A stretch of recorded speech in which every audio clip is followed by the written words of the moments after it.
Jom bincang berkenaan dengan perbezaan di antara komik Boboiboy Galaxy Musim 2 dan animasi Boboiboy Galaxy Baraju. Aloha, hey, Assalamualaikum Sifu Squad. Seperti biasa, selepas video reaksi, saya akan buat video perbandingan komik dan animasi. Dan untuk video kali ni, saya nak bandingkan di antara Boboiboy Galaxy Baraju episod yang ketiga dan komik Boboiboy Galaxy Musim 2 isu yang ke-19 dan 20. Actually just 20 lah. Sebelum saya mula, saya nak pesan beberapa perkara. Yang pertama sekali, subscribe ke channel Sifudin kalau belum lagi. Saya nak ucapkan jutaan terima kasih kepada yang dah subscribe. Kemudian saya juga nak minta korang follow social media saya seperti TikTok, Instagram dan Twitter saya. Semua link tu ada di ruangan deskripsi. And also join group Telegram saya, group Facebook juga. Itu pun link dia ada dekat ruangan deskripsi. Special shout out kepada semua members channel Sifudin, Sifu Squad VVIP. Korang semua terima kasih banyak-banyak sebab sudi jadi members di channel Sifudin. Korang memang awesome. Satu lagi benda, saya ada benda saya nak cakap dengan korang pada penghujung video. So harapnya korang boleh tengok video ni sampai habis. Alright, seperti biasa, bila saya buat video ni, saya akan cerita dulu apa yang berlaku dekat dalam komik. Lepas tu saya akan ceritakan perbezaan ataupun persamaan yang menarik yang ada dekat komik dengan animasi. Alright, so komik isu 20. Komik isu 20 bermula dengan diorang berbincang. Okay, Team Ice dengan Team Blaze duk berbincang. Okay, ada beberapa panel lah, ada beberapa muka surat. Diorang duk berbincang tentang apa yang diorang nak buat. Okay, diorang memang tak nak lagi dah Puak Bara dengan Salju ni berperang. So diorang nak cari satu jalan pendamaian. So diorang berbincang satu sama lain. Korang kena baca komik untuk tahu apa yang diorang betul-betul cakap lah. Saya tak cerita 100% lah. Okay, baca komik ada free dekat webtoon. So boleh pergi baca. So dalam perbualan mereka risau tentang keadaan Kampung Bara dan Salju. Diorang risau tentang peperangan ni sebab diorang nampak senjata yang ada dekat Kampung Bara dan Kampung Salju. Gopal dia cakap dia ada idea lah. Dia nak fikirkan idea cara untuk bawa Mas Gardu dengan Panglima Yanari untuk berjumpa dekat puncak Bakar Beku. Okay, so Gopal yang ajak Kuali untuk fikirkan satu strategi. Pada masa yang sama, Feng pula dia cuba keluar daripada tempat yang dia jumpa dekat bawah tanah tu. Kalau korang ingat video saya minggu lepas, saya ada cakap pasal Feng terjumpa satu bilik rahsia apa semua kan. So Feng dia nak keluar daripada tempat tu, and then bila dia keluar je, dia dapat kontak terus dengan Ying, dan Ying cakap plan mereka lah. Diorang nak berjumpa, diorang nak bawa Yanari dengan Gardu untuk berjumpa dekat puncak Bakar Beku. So Feng dengan Rotaroka sahaja diorang kena pergi ke puncak Bakar Beku sebab Feng ada informasi berkenaan dengan tempat tu dan mungkin kepentingan kepada tempat tu lah. Planet Baraju sebenarnya bersatu dan sebagainya. Lepas tu Team Ice bawa Gardu, Team Blaze bawa Yanari pergi ke puncak Bakar dan Beku. Dan bila sampai dekat atas tu, Yanari dengan Gardu memang tak habiskan masa untuk terus berlawan sebab diorang memang tak suka satu sama lain. Dan masa diorang berlawan tu, tiba-tiba Boboiboy pun bergaduh juga. Okay, Boboiboy Ice dengan Boboiboy Blaze rupa-rupanya dah hilang ingatan, dah tak ingat siapa mereka, cuma tahu muka sama dan mereka mula bergaduh. Mula-mula ada juga Yaya cakap Boboiboy gabung balik. Lepas tu Boboiboy Ice lah cakap tak nak aku gabung dengan kau, kau kena gabung dengan aku. Boboiboy Ice cakap macam tu lah. So diorang start bergaduh, and berlakulah pergaduhan dalam beberapa muka surat je antara Ice dengan Blaze. Pergaduhan Ice dengan Blaze ni dia agak intens sampai satu tahap tu dekat kawasan tu, okay, dekat planet Baraju sendiri ada banyak efek yang negatif. Contohnya dah mula langit mula gelap dan keadaan bumi dah mula menggegar-gegar. Dia dah bahayalah. So dorang itu baru tahap kedua, dan bila dorang nak masuk ke tahap ketiga, okay, Feng halang pergaduhan tu, dan pergaduhan tu terhentilah sebab Feng halang dengan dia punya serangan sotong Gurita Bayang. If I'm not mistaken, Gurita Bayang lah. Lepas Feng halang Boboiboy Ice dengan Blaze lawan, dorang dapat bergabung semula. Boboiboy kembali normal, tapi keadaan tak kembali normal sebab Gardu dengan Yanari mula bergaduh.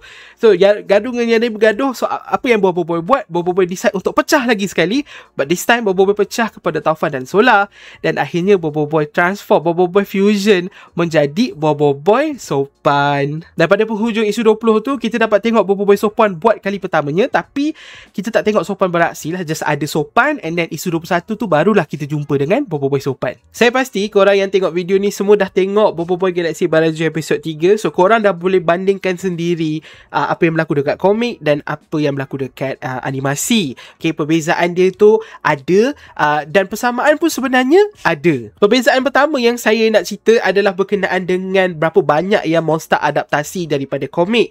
Okay, Monster adaptasi komik isu 20 tu sampai muka surat 41 je. Masih ada muka surat 42 sampai 48 yang Monster belum adaptasi dekat animasi. Plot komik isu 20 dengan plot Baraju episod 3 ni lebih kurang sama. Okay, dua-duanya ceritanya diorang daripada kampung tu, diorang risau dengan keadaan, so diorang nak bantu, so diorang jumpakan gardu dengan Yadari dekat puncak bakar beku, dan bila dah jumpa, tiba-tiba yang gaduh Bobo Boy Ice dengan Bobo Boy Blaze. So cerita dia lebih kurang sama lah, cuma ya, adaptasi dia tak penuh. Dalam kesamaan plot tu ada juga benda lain yang saya nampak sama. Contohnya, kini yang saya ingat Bobo Boy Ice cakap dengan Blaze lemah. Okay, sebab Ice cakap dengan Blaze dalam komik, dan dia cakap juga lemah tu dekat animasi. Ada juga serangan-serangan diorang gunakan sama komik dengan animasi. Contohnya luncuran Ice, bola api, tumbukan Blaze tu semua rasanya banyak sama. Okay, dah ada dalam animasi, ada juga dalam komik. Ada yang orang komen kat video saya, dia cakap dia bagi episod ni 8/10 sebab ada banyak jurus yang Bobo Boy Ice dengan Blaze tak gunakan semasa perlawanan tu. Okay, yang sama dengan komik. So dia tak suka, dia rasa yang komik punya lawan lagi best. Okay, tapi saya sebenarnya disagree. Pada saya, komik punya lawan tu best, tapi dia macam agak pendek kalau nak dibandingkan dengan animasi, dan impak yang tunjuk yang ada dekat animasi tu jauh lebih besar. Itulah perbezaan yang komik dengan animasi ada. Sebenarnya dekat animasi, Monster basically bagi kita maybe I would say pra tahap 3. Okay, ataupun apa saya punya admin cakap, Bobo Boy tahap 2.5, sebab dia bukan tahap 3, but dia also dah upgrade daripada tahap 2. So Bobo Boy berubah warna rambut tu tak ada dalam komik, tapi ada dekat animasi. Itulah perubahan yang diorang buat. Satu lagi perubahan yang besar yang Monster buat daripada komik ke animasi adalah 3 lokasi yang wujud dekat dalam komik yang diubah menjadi tempat-tempat berbeza, situasi yang berbeza dekat dalam animasi. Okay, saya bagi list dalam komik, lepas tu saya bagi korang list dekat dalam animasi. Dekat komik kita diperkenalkan dalam isu yang ke-19. Sebab tu saya cakap tadi adaptasi isu 19 sikit, sebab ada benda yang sebenarnya dalam isu 19 dibawa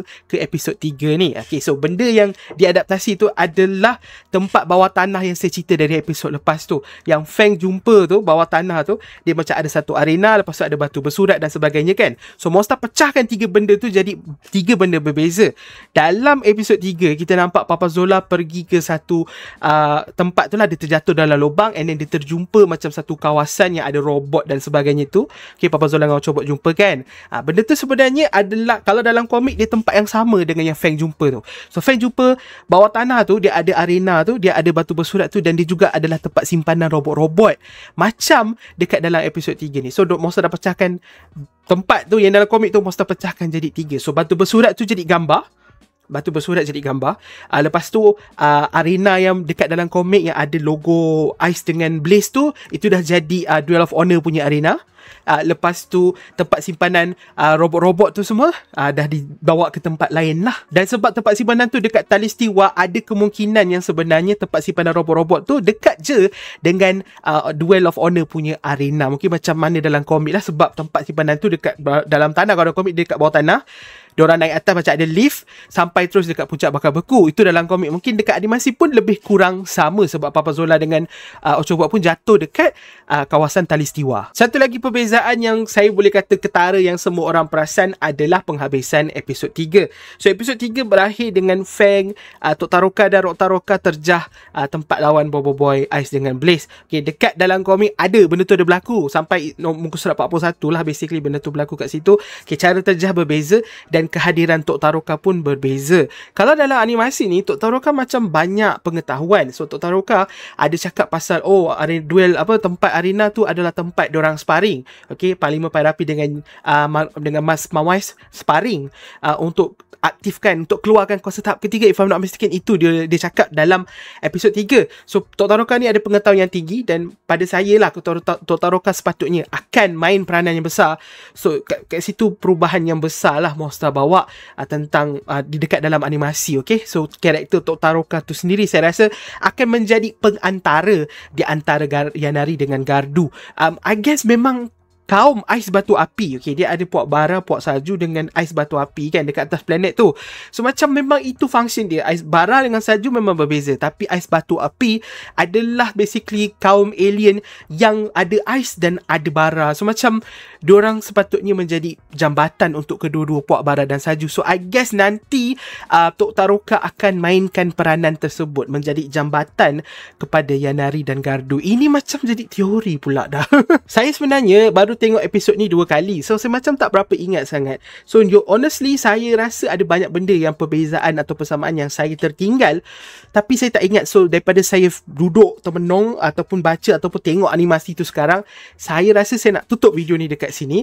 Saya nak stop cakap pasal benda ni. So saya nak minta korang, kalau korang tengok video ni sampai tahap ni, pastikan korang komen perbezaan yang korang nampak dekat komik dengan animasi. So kalau ada komen korang tu yang betul-betul macam betul-betul saya terlupa dan benda tu menarik, saya akan pin komen korang supaya orang-orang lain semua boleh pergi ke ruangan komen dan baca komen yang saya pin. Saya tengah edit video, baru saya terperasan yang saya lupa nak cakap pasal persamaan yang ada daripada komik yang sangat-sangat ikonik. Jadi saya kena tambah. Okay, waktu Alahai Blaze tu, waktu tu ada dekat dalam komik, ada juga dekat dalam animasi. Itu salah satu bahagian yang peminat minta lah. Ramai fans memang minta nak bahagian Aduhai Blaze, so Monster bagi bahagian Aduhai Blaze. Satu lagi bahagian yang sama yang ada dalam komik adalah bahagian aura Pairapi dan aura Mawais lah. Okay, benda tu ada juga dalam komik. Benda tu berlaku dan reaksi yang diberikan oleh Yanari dengan Gardu pun lebih kurang sama. Benda tu, kedua-dua persamaan tu ada dalam komik. Saya kena mention, sebab kalau saya tak mention nanti mesti komen penuh, abang tak cakap pasal Alahai Blaze bang, Aduhai Blaze. Abang tak cakap pasal benda tu. So okay, saya dah cakap. Okay. Alright, sambung ke video. Alright, saya memang nak tutup video ni, tapi sebelum saya tutup, ada benda yang saya nak cakap dulu. First of all, sekali lagi terima kasih sebab tengok video ni sampai tahap ni, dan terima kasih sebab support channel Saifuddin. Sebenarnya saya ada plan untuk sambut hari ni dengan lebih besar lah. Maksudnya saya nak buat macam vlog khas bersama dengan Roy. Tapi oleh kerana benda yang berlaku dalam kehidupan saya sekarang, saya tak pergi ke KL, saya tak jumpa Roy, so saya tak dapat buat apa yang saya nak buat. Hari ini 2 November 2025 adalah ulang tahun yang ke-6 channel Saifuddin. Baru je tadi saya dapat notification. Sebenarnya saya lupa, tapi saya dapat notification daripada YouTube. YouTube cakap, tahniah, channel awak dah 6 tahun. Saya macam, oh my god, aku lupa. So ni sebab saya nak buat video ni, saya teringat dan saya fikir, okay lah, at least saya acknowledge benda tu. Hari ni adalah anniversary yang ke-6 channel YouTube saya. Saya nak ambil kesempatan ni nak sekali lagi cakap, ni kali ketiga dah ni. Terima kasih sebab support channel saya selama 6 tahun ataupun maybe even 6 hari. Kalau korang baru jumpa channel ni 6 hari lepas, it's okay. Terima kasih sebab subscribe, sebab like video saya, komen dekat video saya. Pernah bantu saya. Satu komen, satu like tu pun sangat-sangat membantu. So saya nak ucapkan terima kasih. Hanya Allah sahaja yang boleh balas jasa korang. Terima kasih kerana dengar saya bercakap, membebel. Ada yang cakap macam menunggu konten saya. Terima kasih. Korang tahu tak, bila korang komen macam tu, saya jujurnya rasa bangga dan saya rasa sangat berterima kasih. Sebab kadang-kadang saya rasa diri saya tak layak untuk didengari. Macam, yelah, saya siapa kan? Bukannya saya orang bijak pandai ke apa ke. Saya just another person lah. Satu manusia biasa yang banyak kelemahan, banyak kesalahan, yang banyak buat silap, yang banyak menyakitkan hati orang. Tapi korang nak dengar cakap saya punya opinion, korang share korang punya opinion dengan saya. Benda tu buatkan saya rasa, kadang-kadang saya lupa, bila saya ingat saya rasa bahagia. Rasa macam, wah, tak sangka konten yang aku buat, kata-kata idea aku, kata-kata aku orang nak dengar, orang setuju dan sebagainya. So saya memang berterima kasih dengan kehadiran korang dalam hidup saya. Saya baru je cecah 27,000 subscribers. Terima kasih sebab subscribe ke channel Saifuddin. Terima kasih sebab follow saya dekat semua social media saya. Terima kasih sebab menjadikan diri saya rasa lebih bermakna. Korang punya kehadiran tu bawa perubahan kepada saya. So terima kasih. Dengan itu saya akan tutup video kat sini. Dah terlalu panjang saya rekod sebenarnya. Tapi mungkin banyak part yang saya akan saya akan potong. Jangan aku cakap saya akan potong. So tengoklah, mungkin video ni 8 minit pun dah panjang dah untuk saya. Korang semua terima kasih sekali lagi. Jaga diri, jaga kesihatan. Yang nak SPM esok, selamat SPM. Cakap baik-baik, okay? Semoga berjaya. Kita jumpa di video akan datang, insyaAllah. Assalamualaikum. Bye-bye.